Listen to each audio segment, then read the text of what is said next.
This is the moment of truth. Here we go. Dun, dun, dun. Would you look at that? Oh, yeah.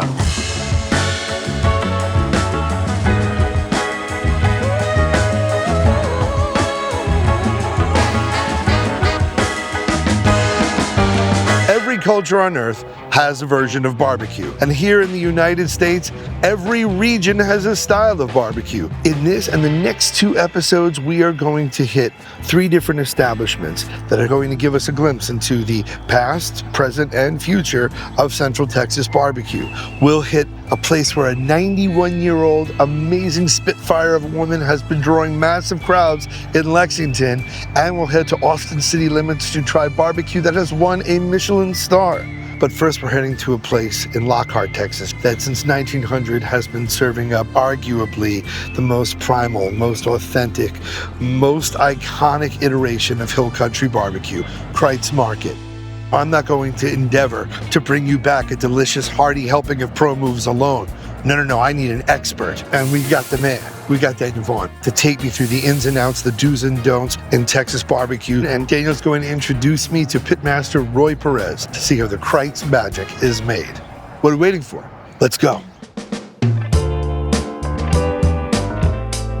It's Daniel Vaughn. What's up? Legend. So nice to meet you. You are the barbecue editor for Texas Monthly. How did you become so knowledgeable about the art form? My passion was eating barbecue, was eating all the barbecue I could across Texas. In the wider world, I've been to about 2,600 barbecue joints at this point, and this is one of the places that I really wanted you to try. So tell me about Lockhart.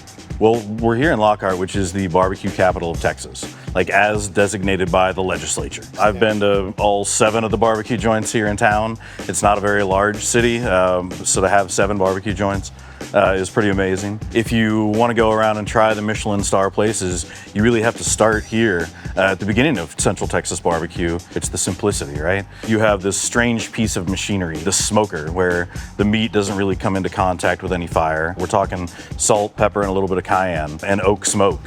This area was German and Czech influence? Yes, and Polish as well. And the name Kreuz, K-R-E-U-Z. Cross in German, so we are here in basically barbecue church.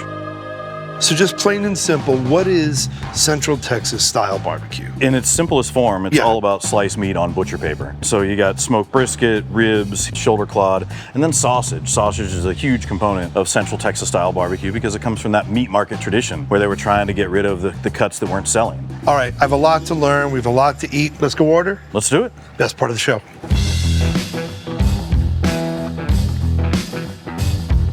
We're here in the pit room, so we're like in the kitchen ordering straight from the kitchen with a big butcher block back there. How you doing today? Oh, I'm doing good, sir. How about yourself? About to be better? Oh, yes, sir. Y'all about to be better. All right. Start with a couple slices of brisket. A couple of slices of brisket, please. And got to get some shoulder clod too. I mean, the thing is, like when you're ordering from a Texas barbecue joint, you're usually ordering by the pound or by the piece, and they're going to weigh it up, right? So we're not ordering a plate here, like a combination plate. And that's it. It's, you just say a couple slices of. Yeah, I mean, that's the thing is like you get to talk to the people who are actually preparing the order, right? 1914, sir. And we love a pork chop too if you have an end cut. Okay. So like the pro move for me here is to get that end cut of the pork chop. They smoke up an entire loin, a bone-in loin. So of course, like the most seasoning and the most smoke is going to be on that end cut. All like, look at that extra glisten. And then let's get 2 links of the original and 2 links of the jalapeno cheese, and then 2 of the pork spare ribs. I think that's lunch. You got cover some bread? Let's get some crackers if we could, please. You want a whole or half? Just a half will be fine. Okay, all right. So talk to me about that. And so, you know, at any Texas barbecue joint, you're usually going to get some free white bread. But here at Kreuz, you can get saltine crackers. So if you think back to the meat market days when you were building your meal really off the store shelves. Right. So you were going to get something like a whole avocado or tomato or an onion, hot sauce, or a sleeve of crackers. Crackers over bread for me because... oh my God, wait. I've never seen like a sleeve of saltines come with a knife before. That's fantastic. And then these are your 2 plates to eat on. Yeah, these are our plates here. And Two plates. Here at Kreuz, they don't even have a tray. Thank you. Yes, sir. Thank y'all for coming. Thank you. I call you lunch. I call you lunch.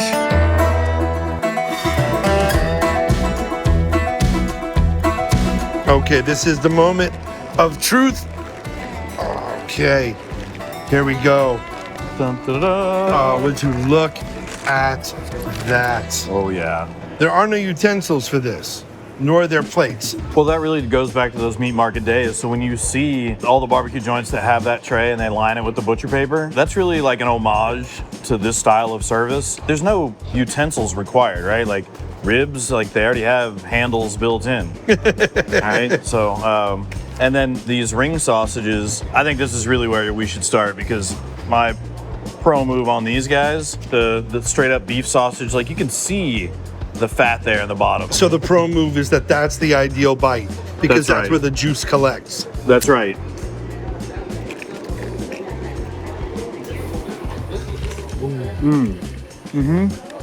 So you get that rush of fat and smoke and pepper and salt, like all together. Like you said, if you're used to pork sausages, it's a jarring juxtaposition because of how beefy it is. It is more meat forward than like fat or like seasoning. Yeah, it's really epic. And you can see that pink ring around it as well. Big pieces of black pepper in there. What's the accompaniment? I could build you a little cracker here if you want. Please. So what's the wanna move? Get ourselves a layer of pickle, a little bit of the onion, sausage, Oh wow! little cheese tucked in on the side there. Look at that. That's a full meal right there, huh? I mean, after a dozen of them, maybe. Cheers. Cheers.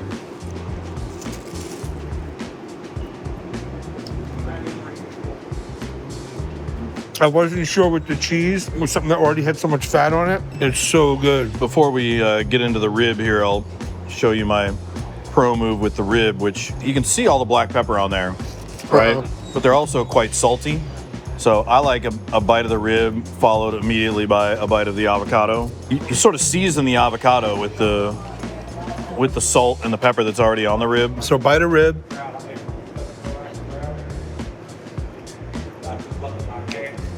I gotta do the avocado right away. Mm-hmm. I can't luxuriate in the rib for a minute. That's like that in a taco. You win life. For something that didn't touch flame, to have a crispy bark like this is insane. In Central Texas, you're more likely to find a spare rib than you are like a baby back, or so they serve the spare ribs here, the full rib. Right. You can see this bone is clean. The meat came off nice and easily, but it didn't fall off, right? Like you pick up the rib, it stays on there. It requires a bite to actually come off the bone. Right. All right, I'm going to unfurl the brisket here. Now, I've heard juicy, I've heard fatty. What do you call it? To me, it's just lean and fatty. The fatty slice comes from the point. Lean slices come from the flat. And again, like on those ribs, you get that really prominent bark. Like you've got that changing color. It's like the essence of umami. You know, that's the thing. Sometimes the smoke or the black pepper can be overpowering or the sheer greasiness. But the outside has this really pleasant char and the inside has this super tender quality where your tongue just kind of can break it apart. And because there's that ribbon of fat sort of running through the middle of it, it's sort of as you eat, it liquefies again. I think lean brisket shows the talent of the pitmaster more so than the fatty side. I mean, keeping that lean side, which has less marbling, so it has less fat within it to start off with. If you can smoke that all the way through and still serve a juicy slice, you're doing something right. The other thing, you have experts back there slicing your meat. Ask them maybe what's looking great today, or also just help me order. Like, because oftentimes people aren't used to ordering by the pound. One of the things you read about is the smoke ring, that red ring below the bark. I'm dorky enough to know that it's the reaction of the myoglobin in the meat with nitric oxide that comes from the smoke. Yeah, and it actually makes like it red. retains the red color of the myoglobin instead of allowing it to turn gray like it normally does. Is that legitimately a marker of quality of anything? If you don't see a smoke ring, that's the thing where it turns people off. That if there's no smoke ring, it hasn't been smoked, it's just cooked in an oven, and that's not true. There are lots of ways to make great barbecue that isn't going to result in a thick smoke ring. So its presence or lack thereof is not really a signifier of great barbecue. It really just comes down to the flavor. No, that's the shoulder clod? This is the shoulder clod. So it's a leaner cut. I mean, it is a cut from the beef shoulder. The outside? And it's a lot of different muscles coming together that have different grain directions. So like if you were to look at an old menu of Kreuz Market, it would just say lean beef and fatty beef. Lean beef was clawed, fatty beef was brisket.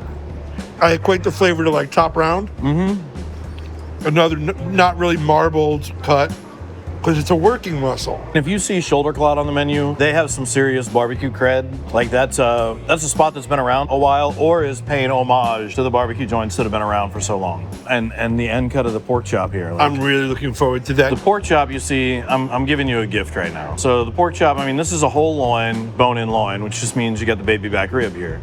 So the pro move here, not only the end cut, but that bite right there. Really? All right. For what I'm about to see, I'm truly thankful.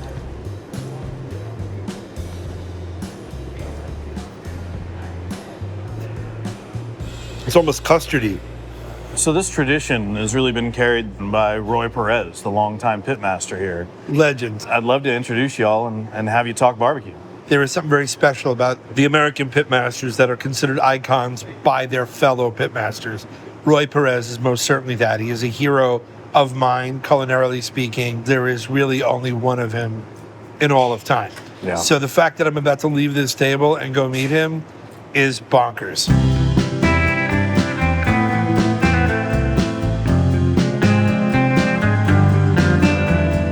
This is the man, the myth, the legend. This is Roy Perez, pitmaster here. It is such an honor, brother. Yes, Thank you so thank much. you. First of all, do you feel the weight of like the responsibility? It's the second oldest barbecue place in the state of Texas. It's always the same. I mean, I feel like I just barely started yesterday. The whole thing is every day is a whole new day. It's always a challenge or whatever you want to call it. Where did you learn? Originally, building houses. Is that right? Yeah, no barbecue, no knowledge, no fires, no nothing. My nephew used to work here. He said, "Why don't you come and work at Kreuz Market?" So I go, "Okay, let me go give it a shot." He says, I know you're shy, you don't even have to talk. You just got to do sausage on the pit and that's it. I'm still here 38 years. It took a stroke to get me to finally relax. Because you really have a understanding of the landscape, can you explain like Roy's role and like what he means to the barbecue world here in Texas and at large? Yeah, I mean, quite simply, he's a barbecue icon, barbecue Hall of Famer. And that's because of what you talked about, Roy, about being consistent and cooking it the same way, day after day, year after year, decade after decade, so that we can all enjoy that version. The version of Central Texas barbecue the way it was back in the old building, back in the old days, and we can have that window back to that time period today at Kreuz. Wait, I gotta do one thing though. I got my picture with Daniel, but there's no way I'm missing a picture with you. That's how I feel about meeting you finally. Because like I said, I've seen you on TV so many years. I'm humbled. And sir. I'm like, man, I hope I get to see him someday. Man, I am and then humbled. you show up. I'm very overwhelmed. I'm a little overwhelmed. Sorry. You know, Wow, it was bigger than I. Look at the two of us. Did everyone think a barbecue episode Yeah, was man. going to turn into this? But Somebody just cutting the onions back there. yeah, oh, wow. There is something about preserving tradition and making that tradition a living thing that you can take part in. Embrace the history. Taste the meat first. It may not be the way you think of barbecue. It may not be similar to other barbecues you've had where you're from, but that's the whole point of coming here. It's a destination dining event. Well, if you're gonna come to the great state of Texas, well, this is where you wanna go. Back in time, but today. And eat a piece of, if you'll pardon me, deeply fucking delicious history.